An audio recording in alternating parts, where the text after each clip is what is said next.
വിശുദ്ധ ലൂക്ക എഴുതിയ സുവിശേഷം അധ്യായം 2 25 മുതൽ 40 ഉൾപ്പെടെയുള്ള വാക്യങ്ങൾ. ശിമയോനും അന്നായും. ജെറുസലേമിൽ ശിമയോൻ എന്നൊരുവൻ ജീവിച്ചിരുന്നു. അവൻ നീതിമാനും ദൈവഭക്തനും ഇസ്രായേലിന്റെ ആശ്വാസം പ്രതീക്ഷിച്ചിരുന്നവനുമായിരുന്നു. പരിശുദ്ധാത്മാവ് അവന്റെ മേൽ ഉണ്ടായിരുന്നു. കർത്താവിന്റെ അഭിഷിക്തനെ കാണുന്നവരെ മരിക്കുകയില്ല എന്ന് പരിശുദ്ധാത്മാവ് അവനെ വെളിപ്പെടുത്തിയിരുന്നു. പരിശുദ്ധാത്മാവിന്റെ പ്രേരണയാൽ അവൻ ദേവാലയത്തിലേക്ക് വന്നു. നിയമപ്രകാരമുള്ള അനുഷ്ഠാനങ്ങൾക്കായി ശിശുവായ യേശുവിനെ മാതാപിതാക്കന്മാർ ദേവാലയത്തിൽ കൊണ്ടുചെന്നു. ശിമിയോൻ ശിശുവിനെ കയ്യിലെടുത്ത് ദൈവത്തെ സ്തുതിച്ചുകൊണ്ട് പറഞ്ഞു, കർത്താവെ, അവിടുത്തെ വാഗ്ദാനമനുസരിച്ച് ഇപ്പോൾ ഈ ദാസനെ സമാധാനത്തിൽ വിട്ടയക്കണമേ. എന്തെന്നാൽ സകല ജനതകൾക്കും വേണ്ടി അങ്ങ് ഒരുക്കിയിരിക്കുന്ന രക്ഷ എൻ്റെ കണ്ണുകൾ കണ്ടു കഴിഞ്ഞു.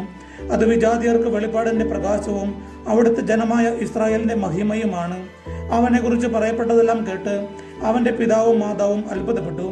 ശിമയോൻ അവരെ അനുഗ്രഹിച്ചുകൊണ്ട് അവൻ്റെ അമ്മയായ മറിയത്തോട് പറഞ്ഞു, ഇവൻ ഇസ്രായേലിൽ പലരുടെയും വീഴ്ചയ്ക്കും ഉയർച്ചയ്ക്കും കാരണമാകും. ഇവൻ വിവാദ വിഷയമായ അടയാളവുമായിരിക്കും. അങ്ങനെ അനേകരുടെ ഹൃദയ വിചാരങ്ങൾ വെളിപ്പെടും.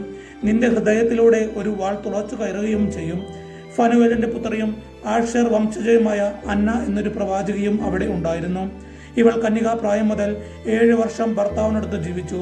84 വയസ്സായ ഈ വിധവ ദേവാലയം വിട്ടുപോകാതെ രാപ്പകൽ ദൈവത്തെ സ്തുതിച്ചുകൊണ്ട് ഉപവാസത്തിലും പ്രാർത്ഥനയിലും കഴിയുകയായിരുന്നു.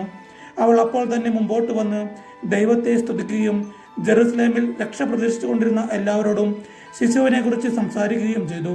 കർത്താവിൻ്റെ നിയമപ്രകാരം എല്ലാം നിവർത്തിച്ച ശേഷം അവർ സ്വനഗരമായ ഗലീലയിലെ നസ്രത്തിലേക്ക് മടങ്ങി. ശിശു വളർന്നു, ജ്ഞാനം നിറഞ്ഞു, ശക്തനായി. ദൈവത്തിൻ്റെ കൃപ അവൻ്റെ മേലുണ്ടായിരുന്നു. നമ്മുടെ കർത്താവായ യേശുവിനെ സ്തുതി.